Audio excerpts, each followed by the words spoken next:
Tidak ada gunanya nilai sekolah 10, nggak ada gunanya. Kalau moralnya nol, kalau budi pekertinya tidak baik. Setuju? Assalamualaikum warahmatullahi wabarakatuh. Nah, netizen di sosial media lagi menyoroti narasi investasi 174 triliun di Rempang Eco City di era Jokowi diduga bohong. Nah, jadi Sinyi Glass akui tak pernah ada kontrak, dan ini terungkap ya, baru sekarang terungkap. Artinya di pemerintah Jokowi dulu yang mengatakan ada investasi dari Sinyi Glass di Rempang ya di era Jokowi ternyata bohong. Jadi dulu kita lihat ya, warga Rempang diusir sampai terjadi bentrok, bahkan ada masyarakatnya juga yang dipenjara, dan waktu itu Bahlil ya, Menteri SDM juga ikut terlibat. Nah, pada akhirnya pun terbongkar kalau itu adalah bohong besar. Ternyata Sinyi Glass akui tak pernah ada kontrak ya dengan pemerintah Indonesia yang katanya investasi 174 triliun. Terjadi konflik agraria ya dengan masyarakat Rempang. Ini adalah kebohongan besar yang pada akhirnya pun terungkap. Bahkan netizen di sosial media ikut mengungkapkan masalah ini. Halo cuy, kalian udah tahu kebohongan terbesar di 2023.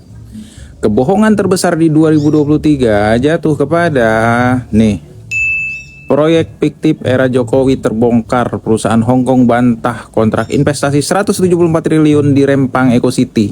Lalu di sumber berita yang lain juga ada yang angkat narasi investasi 174 triliun Rempang Eco City era Jokowi diduga bohong. Sinyi Glass akui tak pernah ada kontrak. Ya. Pengakuan Sinyi runtuhkan narasi investasi 174 triliun era Jokowi di Rempang, yang kebohongan tersebut didukung oleh si manusia satu ini. Dia bilang saat itu kalau Sinyi batal investasi di Rempang, warga RI rugi katanya. Warga yang mana Bahlil? Warga yang mana? Rugi yang kayak mana? Hah? Rugi itu kayak gini, kalian lihat nih, karena kebohongan konyol kalian ya. Orang punya tanah, punya rumah, nggak ada angin, nggak ada hujan, tiba-tiba diusir, lalu saat mempertahankan tanah dan rumahnya ditangkap, diadili, udah kayak tersangka. Gue pikir, bayangkan sebejat itukah kebohongan itu? Lalu kerugian itu kayak gini Bahlil. Kehidupan di sana lagi ada ayam, tiba-tiba karena kebohongan itu tadi aparat dan masyarakat dibenturkan ya. Ada darah keluar dari situ, ada korban ribuan, belasan ribu orang di situ ya. Korban waktu, korban tenaga, korban harta lagi. Sebejat itukah kebohongan itu Bahlil? Lalu rugi itu kayak gini Bahlil, anak-anak yang nggak tahu apa-apa, lagi sekolah, lagi main, tiba-tiba kena gas air mata, dilarikan ke rumah sakit. Belum lagi yang trauma bahkan sampai hari ini ya. Bahkan Sinyi angkat kaki karena tahu banyak dampak negatif yang akan muncul di situ, sementara pejabat kita sendiri memaksakan itu harus terrealisasi. Kayak orang dari luar itu peduli sama kita, tapi penyelenggara negara kita ya itu nggak peduli. Hah? Gila. Lantas kira-kira siapa sosok yang dibenci saudara kita di Rempang? Ya, polisi. Karena gas air mata itu dari polisi. Karena saat mereka melawan yang dihadapi barikade polisi ya. Padahal itu semua berasal dari kebohongan siapa? Terus kalau udah tahu ya, udah tahu kayak gitu, lalu kalau sekarang tahu yang bersangkutan lagi safari politik untuk mempersiapkan 2029, kalau sempat kalian nggak tahu juga harus kayak mana nanti ya, kalau sempat kalian dengan segitu gampangnya nanti disetir pakai uang seperak 2 perak, maka segoblok-gobloknya manusia lah kalian. Masih ingat nggak kejadian di Pulau Rempang yang katanya udah ada investasi besar yang masuk ke Rempang, sampai akhirnya rakyat di sana itu dipaksa harus mengalah. Ternyata di Rempang nggak pernah ada masuk investasi apapun. Gila nggak tuh? Si Jokowi ini bener-bener ngewarisin kebohongan paling brutal sepanjang sejarah Indonesia dalam tragedi Rempang. Udah bikin kacau situasi di sana, terus bisa-bisanya dia kemarin nginjek Pulau Sumatera kayak nggak terjadi apa-apa. Keren lu Jok, gue rasa iblis pun sungkem sama lu. Sekarang nih, gue coba runut kejadiannya nih. Dulu pas tahun 2023, si Jokowi balik dari Cina. koar-koar ke sana ke sini soal udah masuknya investasi besar untuk proyek Rempang. Katanya si Bahlil, si Jokowi ikut menyaksikan tanda tangan MOU untuk investasi dari Sinyi Group untuk proyek Rempang sebesar 175 triliun. Si Jokowi jadiin selembar kertas MOU itu sebagai legitimasi mutlak untuk merampas tanah rakyat Rempang. Bahkan demi proyek bodong itu, tanah rakyat adat diinjek-injek, digusur, dihujani gas air mata sampai anak-anak sekolah pada jerit-jerit sesak napas waktu itu. Sejahat itulah orang yang bernama Jokowi. Sampai akhirnya pihak Sinyi Group sendiri yang ngebongkar kebusukan si Jokowi. Mereka ngomong tidak pernah ada kontrak investasi apapun untuk Pulau Rempang. Dan mereka juga terang-terangan ngebantah pernah tanda tangan kontrak investasi yang sah. Udah tahu kan sebangsat apa si Jokowi itu? Ngancurin hidup rakyatnya sendiri demi proyek bodong. Nyawa dan kedaulatan rakyat dijual demi sebuah kebohongan yang bahkan gak pernah ada hitam di atas putih. Terkadang kalau gue flashback lagi kelakuan si Jokowi ini, makin lama tuh makin kelihatan menjijikan dan bener-bener gak peduli dengan negara ini selain ngurusin dinasti politiknya doang. Cuman dia doang loh satu-satunya mantan presiden yang kayak gini kelakuannya. Padahal urusan pilpres pun masih lama. Emangnya dia yakin tuh kalau dia bakalan masih hidup pas pilpres 2029 nanti? Beda banget sama mantan presiden kita yang ini. Ketika Bapak menjadi presiden pun, itu tidak Bapak cabut lagi, Bapak biarkan saja industri itu ditutup, padahal ada kekuasaan tertinggi seorang Bahrudin Yusuf Habibie. Iya, itu yang mereka nantikan. Kalau andai kata saya laksanakan itu, he's only an airplane maker, he can never make Indonesia. Dia, itu yang mereka isunya tunggu. Saya akan menghadapi inflasi tinggi, suku bunga tinggi, nilai rupiah anjlok hanya 20% dari nilainya. Yang tadi hanya sudah melampaui 16.000 mau ke 20.000. Negara tetangga, saya sebut aja namanya Lee Kuan Yew. Dia mengatakan apa? Kalau Habib pakai, wah akan melampaui 20.000. Orang antre, makanan kurang, PHK banyak. Itu kan lebih penting dari pesawat terbang itu. Saya dahulukan ini dulu. Jadi saya ngalah untuk menang. Yang menang itu siapa? Rakyat.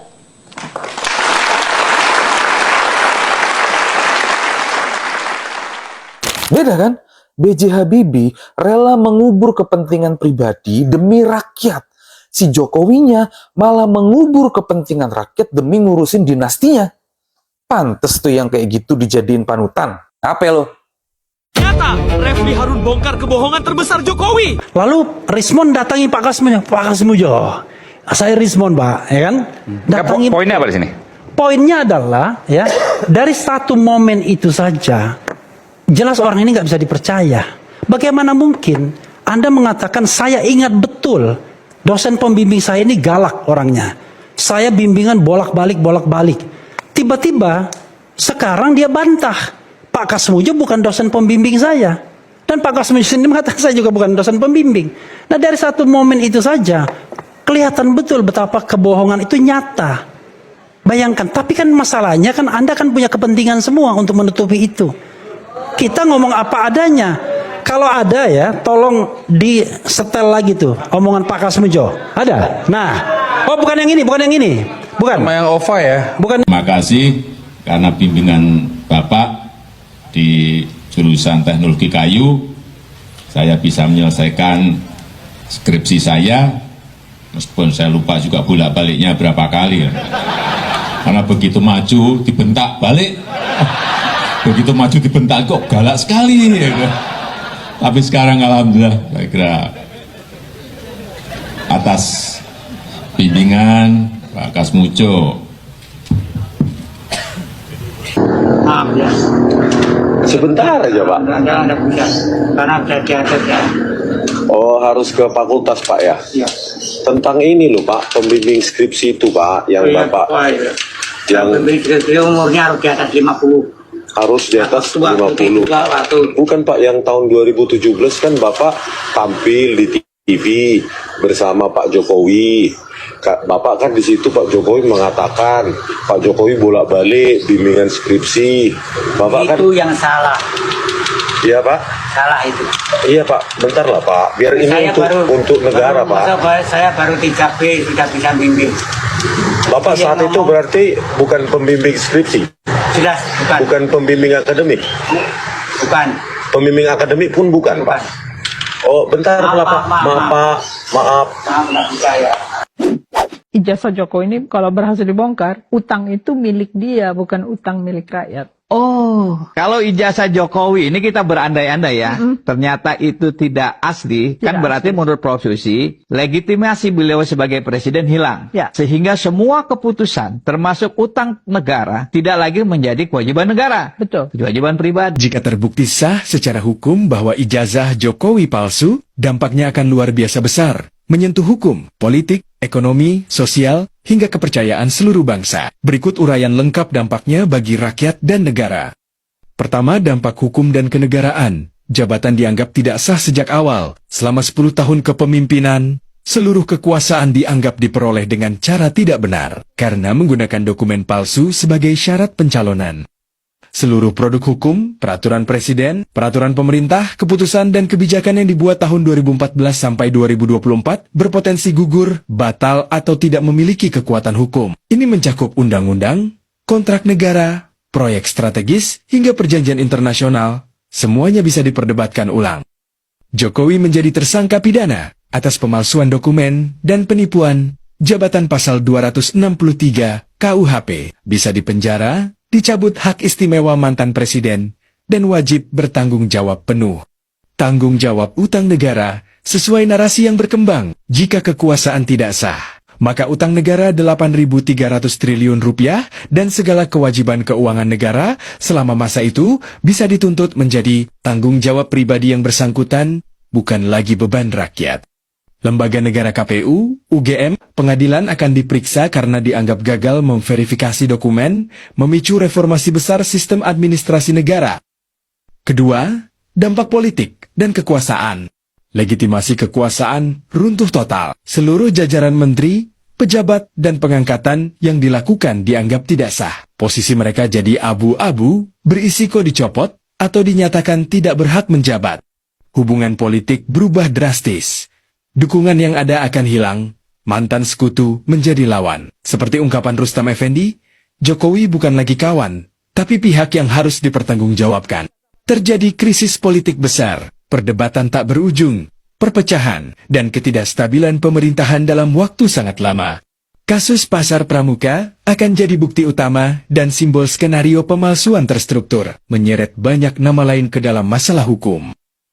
Ketiga, dampak ekonomi dan rakyat. Ketidakpastian hukum bikin ekonomi kacau. Investor asing maupun dalam negeri ragu berinvestasi. Nilai tukar rupiah tertekan, pasar saham jatuh, dan pertumbuhan ekonomi melambat, rakyat yang paling merasakan dampaknya. Harga naik, lapangan kerja berkurang.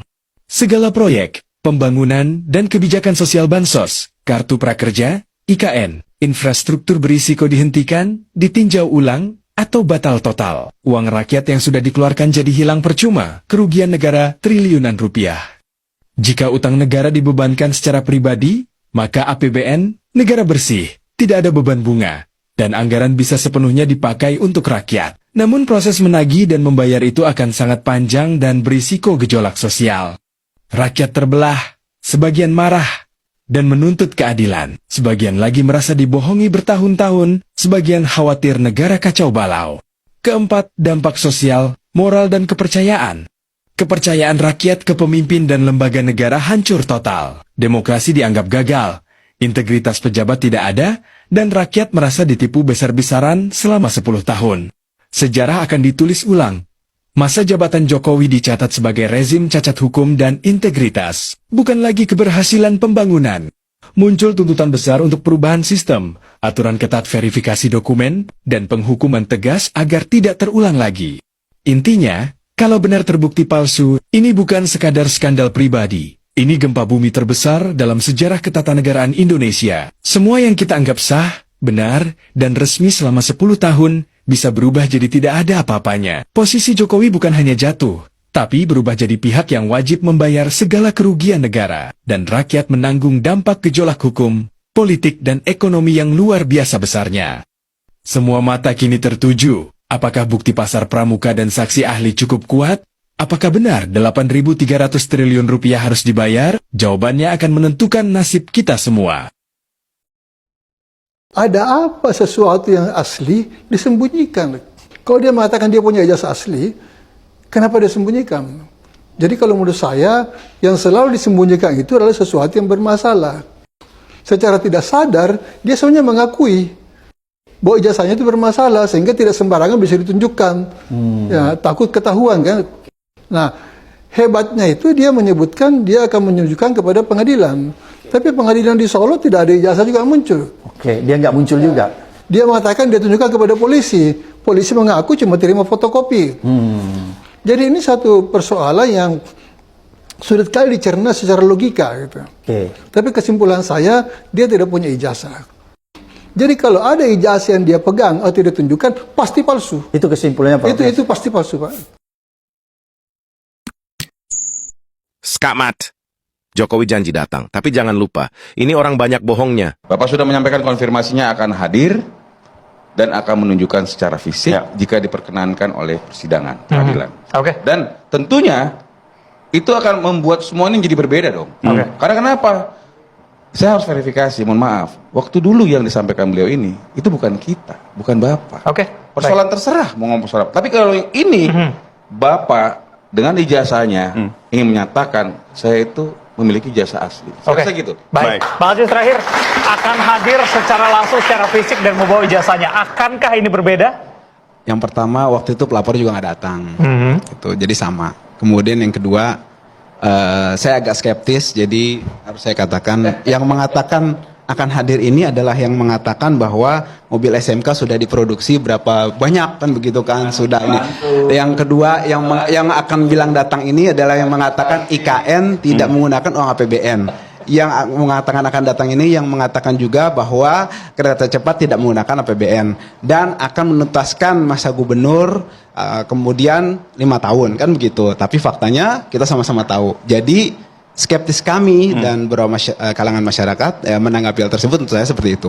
Jadi yang ketiga adalah bagaimana kasus itu saya bilang sama, karena objeknya sama waktu itu mengenai ijazah juga itu. Jadi yang paling top waktu itu yang hadir adalah iparnya Pak Jokowi waktu itu, menjelaskan soal beberapa hal yang terkait pemeriksaan di kepolisian. Itu aja. Jadi tidak ada tuh sampai dibawa segala macam itu. Kita mendesak waktu itu, tapi memang kita kan ngerti hukum juga gitu kan, jadi tahu bukan itu objeknya. Baik, Mas Haji singkat. Ketika misalnya Pak Jokowi betul-betul datang membawa ijazahnya, lalu bukti-bukti seperti apa yang sudah dipersiapkan oleh Dr. Tifa dan Mas Suryo? Iya, tentu saja nanti kita akan lihat di persidangan, kan begitu. Kita akan adu bukti. Tadi kan bahasanya juga seperti itu. Kita akan adu bukti, lihat bagaimana ijazah yang seperti apa yang kita katakan asli. Itu lagi-lagi ranah dari para terdakwa. Kita mendukung sebagai PH-nya. Jadi jangan disamakan nih, pembela itu berarti sama mengatakan seperti itu. Bukan saya yang membuktikan nanti kan, tapi pihak terdakwa, kita secara formilnya mendukung bagaimana due process itu berjalan dengan baik. Waktu sudah terbatas. Saya hanya meluruskan bahwa kalau belum terbukti jangan disampai persangkakan. Itu aja. Sehingga apa yang saya sampaikan, yuk kita lihat. Ya, Bapak sudah memberikan konfirmasi akan hadir. Kalau dibilang skeptis dan sebagainya, itulah yang terjadi kan. Ijazah asli bilang ijazah tidak asli. Kan gitu deh, itu skeptis. Baik. Sehingga yang saya sampaikan, yuk kita ikuti, kita cermati. Saya setuju. Saya tidak akan mengomentari, dibilangkan karena saya adalah pembela dan sebagainya. Oke. Oleh karena itu, yuk kita duduk manis, kita tunggu pembuktian di pengadilan. Selesai itu. Tidak usah fitnah, tidak usah tuduhan Jokowi bohong. Dia sendiri mendeklarasikan dirinya, memproklamirkan dirinya itu bohong. Apa buktinya? Ini kasat mata. Tahu teknik aku berbohong. Investor sudah mau masuk ke IKN dari Singapura sekian, dari Qatar sekian, dari apa sekian, ada sekian. Nggak tahu teknik aku berbohong. Nah itulah. Bilang investor udah ada, padahal tak ada investornya. Yang ada oligarki. Aku bawa ke sana.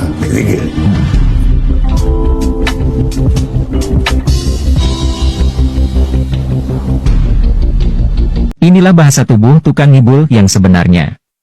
Anak-anak presiden yang ingin masuk politik dan didorong untuk ikut berpolitik, Pak Jokowi sendiri bagaimana? Anak-anak saya gimana? Senangnya sampai sekarang di bisnis semuanya. Di bisnis semuanya, di bisnis. Meskipun ya bisnisnya bisnis kecil-kecilan. Yang paling kecil kayak Kaisang ya jualan pisang goreng. Kemudian yang gede Gibran itu jualan martabak. Silakanlah mereka berbisnis sesuai dengan yang mereka senangi. Dan saya nggak ingin mendorong, saya sampaikan. Tapi kalau mereka memiliki keinginan untuk itu, bagaimana Pak Jokowi? Saya sampaikan enggak. Biarlah anak-anak saya jualan pisang goreng, jualan martabak. Tenang saja, Pak. Saya sudah ada di sini.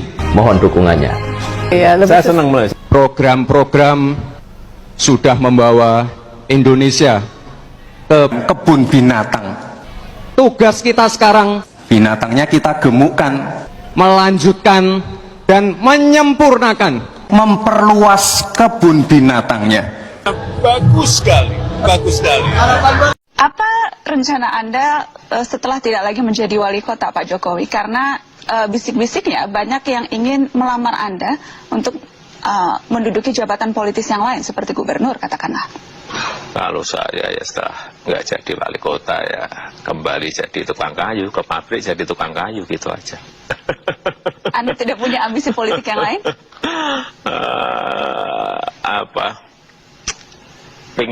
Pengen saya itu aja. Pengen saja jadi tukang kayu sudah lebih dari cukup. Bapak maju tidak tahun depan, kira-kira begitu Pak pertanyaannya Pak. Sekarang ini saya mau fokus dulu bekerja ngurusi masalah rusun, masalah monorail, masalah MRT, masalah kesenjangan tadi, masalah copet tadi, masalah-masalah itulah. Jadi saya sampai saat ini tidak terpusingkan dan tidak terpengaruh dengan hasil-hasil survei, nggak pengaruh ke saya. Saya nggak pernah ngurus presiden atau wakil presiden, nggak pernah ngurus. Jadi kalau saya sih senengnya ya dengerin Rhoma Irama nyanyi. Nggak senang jadi wakil presiden ya Pak? Kalau saya seneng pas Rhoma nyanyi itu seneng nyanyi. Rajana, ya gitu-gitu. Apalagi ya? Iya, begadang jangan begadang.